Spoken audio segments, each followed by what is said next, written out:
नमस्कार, स्वागत है आप सभी का संसद टीवी में। मैं हूं आपके साथ अमृता चौरसिया। खबरों को विस्तार से जानेंगे, लेकिन उससे पहले बात कोविड महामारी से बचाव की। कोरोना महामारी के खिलाफ पूरा देश एकजुट होकर लड़ रहा है। आप भी हमारे साथ सुरक्षा और बचाव के एहतियाती उपायों का संकल्प लें। अपना मास्क अच्छी तरह से पहनें, 2 गज की दूरी का पालन करें, सुरक्षित दूरी बनाए रखें, साथ ही अपने हाथों को बार बार धोएं।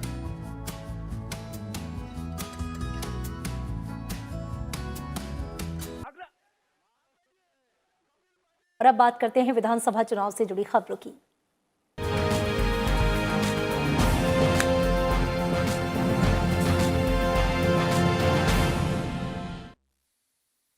चुनावी राज्य असम में केंद्रीय गृह मंत्री अमित शाह ने आज जोनाई, माजुली और उदलगुरी में जनसभाएं की। कांग्रेस पर निशाना साधते हुए अमित शाह ने कहा कि कांग्रेस की नीति झगड़ा कराने, तोड़ने और राज कराने की है, लेकिन बीजेपी की नीति सबका साथ, सबका विकास, सबका विश्वास है। गृह मंत्री ने कहा कि असम की जनता ने बीजेपी को 5 साल दिए और आज प्रदेश विकास के रास्ते पर चल पड़ा। उन्होंने कहा कि अब राज्य में छोटी छोटी जनजातियों को जोड़कर विकास का कार्य किया जाएगा। अमित शाह ने कहा कि बीते 5 सालों में बीजेपी के नेतृत्व में असम में एक पारदर्शी सरकार चली है और विपक्ष के सरकार पर आरोप लगाने के लिए एक भी मुद्दा नहीं है। कोरोना महामारी से मुकाबले को लेकर अमित शाह ने कहा कि असम में बीजेपी नेतृत्व की सराहना भी की। असम का इतना विकास किया, सर्बानंद हेमंत शर्मा ने असम को आंदोलन मुक्त बनाया, आतंकवाद मुक्त बनाया, सभी जनजातियों को जोड़ने का काम किया, सबकी संस्कृति की रक्षा करने का काम किया, सबके साहित्य की रक्षा करने का काम किया। और दूसरी ओर कांग्रेस अजमल के साथ आ रही है, अजमल के साथ। ये कांग्रेस पार्टी अपनी गोदी में बदरुद्दीन अजमल को बिठाकर आई है। मुझे बताओ भैया, भगवान न करे इनके हाथ में सत्ता रह गई तो ये पूरी घुसपैठ बेरोक टोक चलेगी। और असम के चुनावी समर में आज बीजेपी अध्यक्ष जेपी नड्डा भी पहुंचे। उन्होंने असम के डिब्रूगढ़, जोरहाट और विश्वनाथ चराली में जनसभाएं की। जेपी नड्डा ने सबसे पहले डिब्रूगढ़ में तिंगखोक विधानसभा में आयोजित विशाल जनसभा को संबोधित किया। उन्होंने कहा कि अवसरवाद और स्वार्थ की राजनीति से प्रेरित कांग्रेस ने प्रदेश में विकास के पहिए को रोकने का काम किया, लेकिन बीजेपी की सरकार असम की संस्कृति की रक्षा, सुरक्षा और समृद्धि के लिए प्रतिबद्ध है। जोराहाट के तीताबोर विधानसभा में आयोजित जनसभा में जेपी नड्डा ने कहा कि लंबे समय तक असम को विकास की धारा से दूर रखने वाली कांग्रेस के पास न नीति है, न नीयत है और न ही कार्यक्रम है, जबकि राज्य में बीजेपी की सरकार आने के बाद गरीबों के जीवन में अभूतपूर्व परिवर्तन आया है। आपने पिछले चुनाव में भरोसा किया, कांग्रेस की सरकार से उस समय आप दुखी थे। कुछ गलतियां हो सकती हैं कि हमारी सरकार से हुई, लेकिन हमारी सरकार ने कभी असम की संस्कृति पर वार नहीं किया, आपके समाज को तोड़ने की कोशिश नहीं की।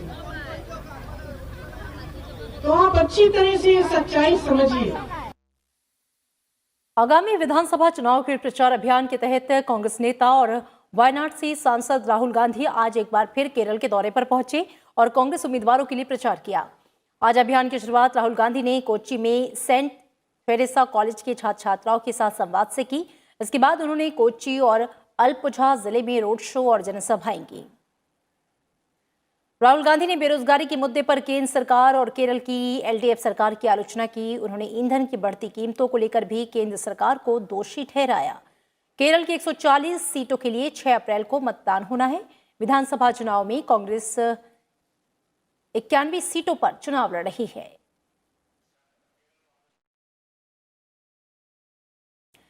केरल में विधानसभा चुनाव से पहले कांग्रेस को एक और बड़ा झटका लगा है। पार्टी की प्रदेश कांग्रेस कमेटी के उपाध्यक्ष और वरिष्ठ नेता केसी रोजाकुट्टी ने इस्तीफा दे दिया। केसी रोजाकुट्टी ने अपने इस्तीफे के पीछे पार्टी में लगातार चल रही गुटबाजी को वजह बताया। रोजाकुट्टी प्रदेश महिला आयोग की अध्यक्ष और पूर्व विधायक भी रही हैं। उन्होंने 1991 से 1996 तक वायनाड की सुल्तान बथेरी विधानसभा क्षेत्र का प्रतिनिधित्व किया। इससे पहले 10 मार्च को कांग्रेस के वरिष्ठ नेता पीसी चाको ने पार्टी से इस्तीफा दिया था। इसके अलावा राहुल गांधी के संसदीय क्षेत्र वायनाड से भी कई बड़े नेता कांग्रेस का साथ छोड़ चुके हैं। कांग्रेस का साथ छोड़ने वाले सभी नेताओं ने पार्टी में गुटबाजी हावी होने की बात दोहराई है।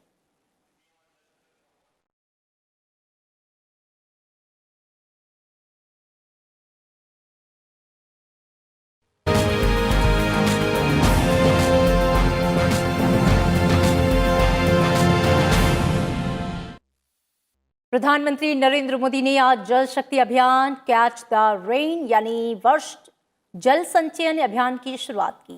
इस मौके पर प्रधानमंत्री ने कहा कि भारत का विकास हमारे जल स्रोतों और कनेक्टिविटी पर निर्भर है और पानी से जुड़ी सभी योजनाओं पर तेजी से काम हो रहा है।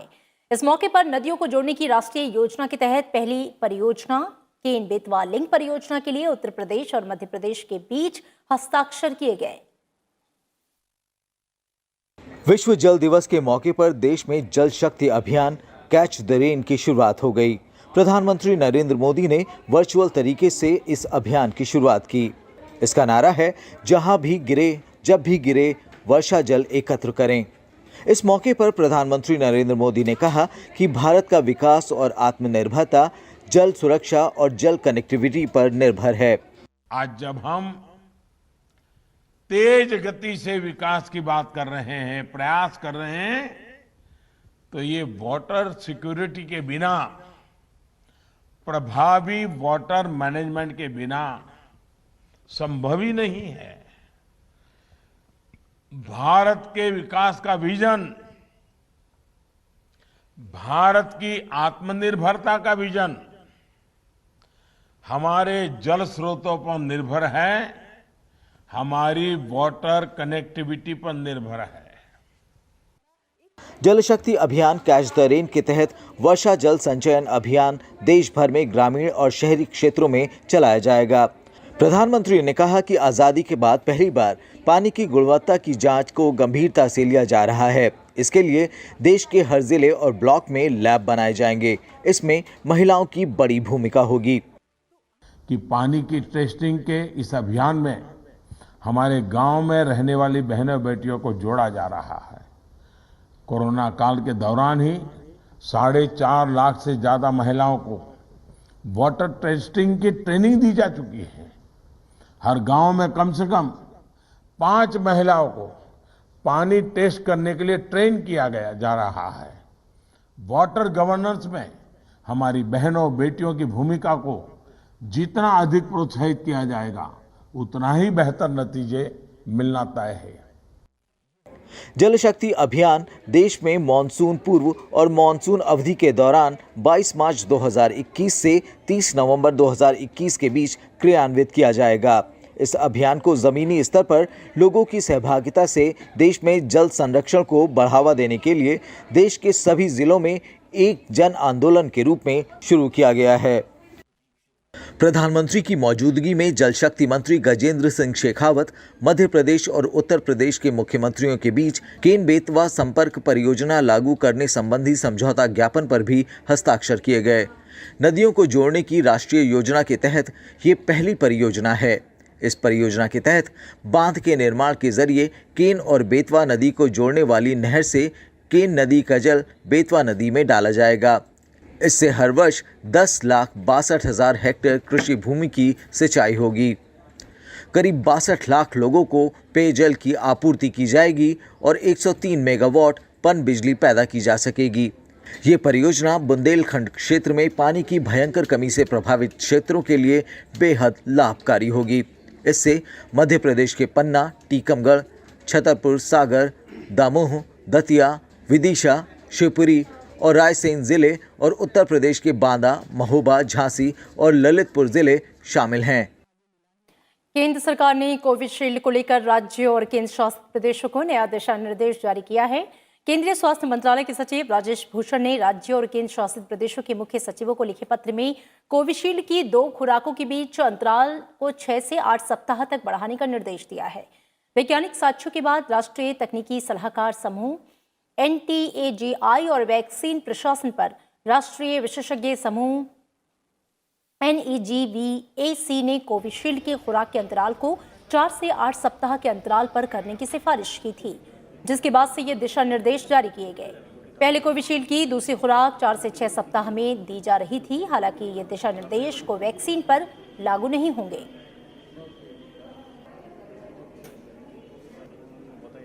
देश में कोविड टीकाकरण का आंकड़ा 4.5 करोड़ को पार कर गया है। टीकाकरण अभियान के 65वें दिन 4,62,000 लाभार्थियों को वैक्सीन की डोज दी गई। स्वास्थ्य मंत्रालय के मुताबिक 65 दिनों में 7,33,597 सत्रों में 4,50,00,000 से अधिक लोगों को कोविड का टीका लगाया जा चुका है। अब तक 1,79,70,000 से ज्यादा वरिष्ठ नागरिकों और 37,21,000 से ज्यादा कोमोर्बिडिटी से ग्रस्त 45 साल से अधिक उम्र के लोगों को वैक्सीन लगाई गई। वहीं 77,86,000 स्वास्थ्य कर्मियों को पहली और 48,81,000 से ज्यादा स्वास्थ्य कर्मियों को दूसरी डोज दी गई, जबकि 80,95,000 से ज्यादा फ्रंटलाइन वर्कर्स को पहली और 26 लाख से ज्यादा फ्रंटलाइन वर्कर्स को दूसरी खुराक दी गई। और इसी बीच देश में 3,34,000 कोरोना के सक्रिय मामले सामने आए हैं, जो कुल मामलों का 2.87% है। इनमें से 84.49% मामले 6 राज्यों महाराष्ट्र, पंजाब, केरल, कर्नाटक, गुजरात और मध्य प्रदेश में हैं। महाराष्ट्र में दैनिक आधार पर सबसे अधिक 30,535 नए मामले दर्ज किए गए। इसके बाद पंजाब में 2,644 और केरल में 1,875 नए मामले सामने आए। कोविड मामलों में बढ़ोतरी के बाद केंद्र सरकार हालात पर लगातार नजर बनाए हुए है। कई राज्यों में नाइट कर्फ्यू के साथ सख्ती बढ़ा दी गई है।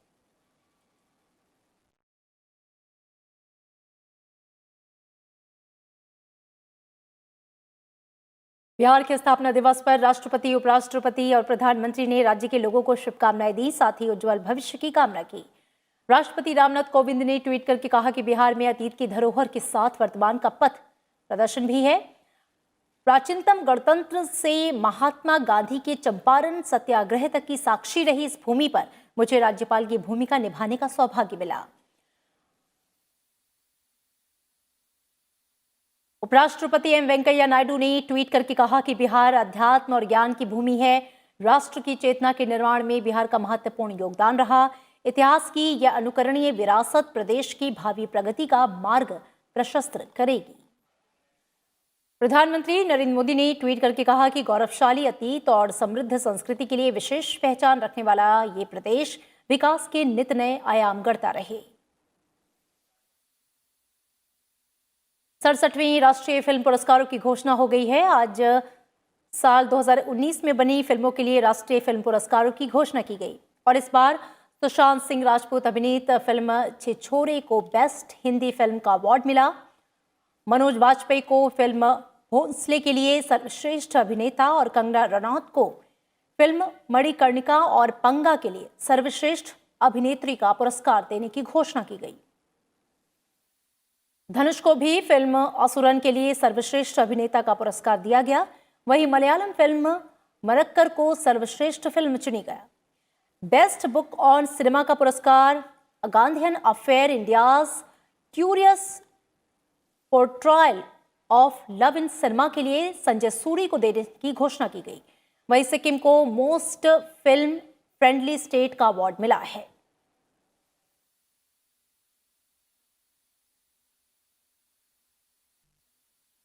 और चलते चलते एक बार फिर आपसे कोविड अपील। कोरोना महामारी के खिलाफ पूरा देश एकजुट होकर लड़ रहा है। आप भी हमारे साथ सुरक्षा और बचाव के एहतियाती उपायों का संकल्प लें। अपना मास्क अच्छी तरह से पहने, 2 गज की दूरी का पालन करें, सुरक्षित दूरी बनाए रखें, साथ ही अपने हाथों को बार बार धोएं।